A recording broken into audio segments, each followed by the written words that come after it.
ఎక్కడం ప్రయత్నించు. అతనే నీ దగ్గరకు వస్తాడు. అర్థమైందా? ప్రతి ఒక్క దానికి ఫుల్ స్టాప్ అని ఉంటుంది. అతను ఏం పని చేస్తాడు?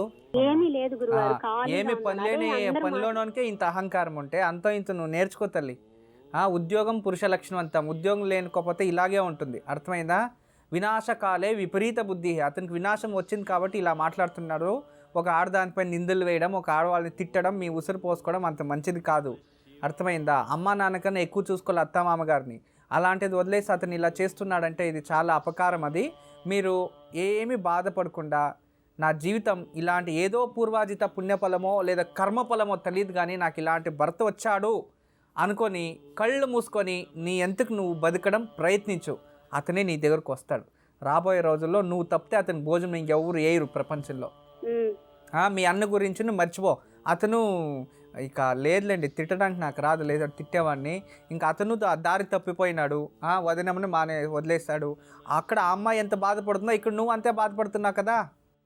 మేము అనుకున్నాము వదిన షాప్మే ఉంటుందేమో. ఖచ్చితంగా ఇప్పుడు ఆ అమ్మాయి ఎంత బాధపడుతుందో నువ్వు ఇక్కడ అంతే బాధపడుతున్నావు. అది నిజమే తల్లి. ఇది మీ అన్నయ్య తెలుసుకోవాలి. నేను నా భార్యను వదిలేసిన దానికి నా చెల్లెలు నా ఇంట్లో వచ్చింది అని అది తెలుసుకొని అతను కరెక్ట్గా ఉంటే సరిపోతుంది. అది మానేసి తాగేసి వచ్చి ఇంట్లో గొడవ చేస్తే అతను మనిషత్వం లేని మనిషి తల్లి. ప్రతిరోజు అమ్మ నాన్న కూడా మనశ్శాంతి లేదు గురువు గారు. నాన్న అయితే కుంగిపోతా అన్నాడు. ఏం చేసేది? అలాంటి వాళ్ళకి త్వరగా ఆ భగవంతుడు కూడా తీసుకెళ్ళాడు. అది పరిస్థితి. చెడ్డోళ్ళకే కాలం, మంచోళ్ళకి ఎక్కడుంది తల్లి కాలము. అయినా భగవంతుని నమ్మితే ఏదో ఒక మార్గం చూపిస్తాడు. మీరు నమ్మకంతో ఉండండి. మీరు ఎక్కువ ఏ దేవుని పూజిస్తావమ్మా? లలితాంబని పరమేశ్వరుని ఇద్దరిని. ఖడ్గమ లలిత ఖడ్గమాల వస్తుందా? వచ్చి గురువు గారు ఒక పని చెయ్యి. రోజు సాయంత్రము ఇత్తడి కంచము ఇత్తడిది ఏదైనా కంచం ఉంటుంది. మన పాతిళ్లలో ఉంటాయి కంచాలు, తెలుసు కదా. ఇత్తడిది తట్ట, ఆ ఇత్తడి తట్టలో ఎర్ర నీళ్లు అంటే కాస్త నీళ్లు వేసి పసుపు వేసేసి కొంచెం సున్నం వేస్తే ఎర్రగా అవుతాయి నీళ్లు. అవును కదా. దాని మధ్యలో ఒక నిమ్మపండుని పక్కన కట్ చేసి వెనక్కి తిప్పాలి. అవి మనం నిమ్మపండులో దీపాలు వెలిగిస్తాం కదా, అలా ఒకటే కట్ చేసి ఒకదాన్ని వెనక్కి తిప్పి అందులో నెయ్యి కానీ లేదు అన్న ఏదైనా నూనె, నువ్వుల నూనె మానేసి వేరే ఏదైనా నూనె అందులో ఆ సెంటర్లో నీళ్ళల్లో పెట్టాలి. దాని ముందు కూర్చొని ఒకే దీపం దాని ముందు కూర్చొని లలితాదేవి ఖడ్గమాల చదవాలి. అదైన తర్వాత ఆ దీపాన్ని తీసుకెళ్ళి ఇంటి బయట తులసి మొక్క దగ్గర పెట్టేసి ఆ నీళ్ళని ఏదైనా చెట్టుకి వేసేయాలి. తులసి చెట్టుకి వేయకూడదు, వేరే చెట్టుకి ఏదైనా వేసేయాలి. రోజు సాయంత్రం అలా చేసుకో. తర్వాత రోజు ఉదయాన్నే కాలభైరవాష్టకం 8 సార్లు చదువుకొని మా అన్నయ్య నుంచి నాకు ఇలాంటి ఇంట్లో గొడవలు అవి రాకూడదు, రెండోది నా భర్త నన్ను వచ్చి తీసుకెళ్ళాలి అని ఒకటి ఈ సంకల్పం చేసుకొని కాకరకాయని సెంట్రల్లా కట్ చేయి. కాకరకాయ దాని ఇలా 2 ముక్కలు అవుతాయి. దాని లోపల ఉండే గొజ్జు తీసేసి మొత్తం విత్తనాలన్నీ దాంట్లో కొంచెం వేప నూనె వేసి 2 ఒత్తులు పెట్టి దీపాలు వెలిగించు. అది కూడా ఇత్తడి కంచంలో ఎర్ర నీళ్ళు పెట్టి దాంట్లో ఇది పెట్టు. దాని ముందు కూర్చొని 8 సార్లు చదువుకో. మళ్ళీ ఈ 2 దీపాలు తీసుకెళ్ళి ఇంటి బయట తులసి మొక్క దగ్గర పెట్టి ఆ నీళ్ళు చెట్టుకు పోసాయి. సాయంత్రం ఖడ్గమాల, ఉదయం కాలభైరవాష్టకం. ఇలా తప్పకుండా 108 రోజులు చేయి తల్లి.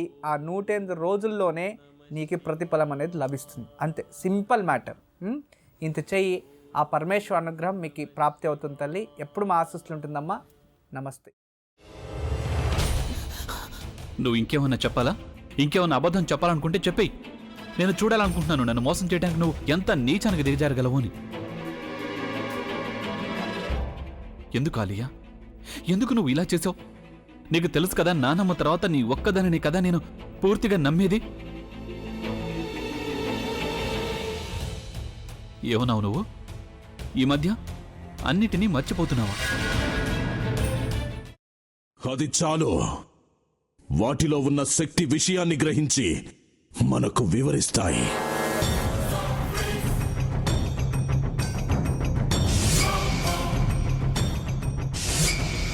ఎవరు ఆ దండ విప్పొద్దు, గది తలుపులు తెరవద్దు.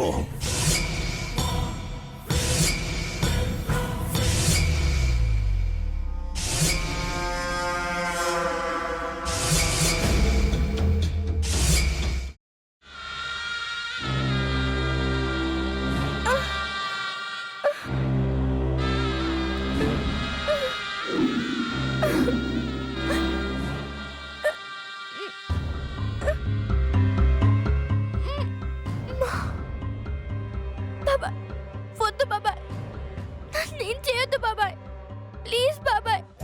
నీకు నిజం తెలిసినప్పుడే నా ఆలోచనలో నువ్వు చచ్చిపోయావు. అబ్బా ప్లీజ్ కొంచెం తినండి ప్లీజ్. భీమారావు గారు, మీరా? ఇగో మీరా కాదు సక్కుబాయ్. అవును, మీ పనామే లేచిపోయిందని చెప్పి కంప్లైంట్ ఇచ్చినావు కదా. రేయ్, ఆయన కంప్లైంట్ ఇచ్చింది లేచిపోయిందని కాదు, కనిపించడం లేదు అని. అట్లానా? సరే మేడం. ఇడియట్. ఆ వంట మనిషి పేరేంటన్నారు? రత్తాలు మేడం. ఏం పెద్ద మంచి, నీ వంట మంచిని కూడా మేడం అని పిలుస్తావా? రేయ్ హాఫ్ బ్రెయిన్,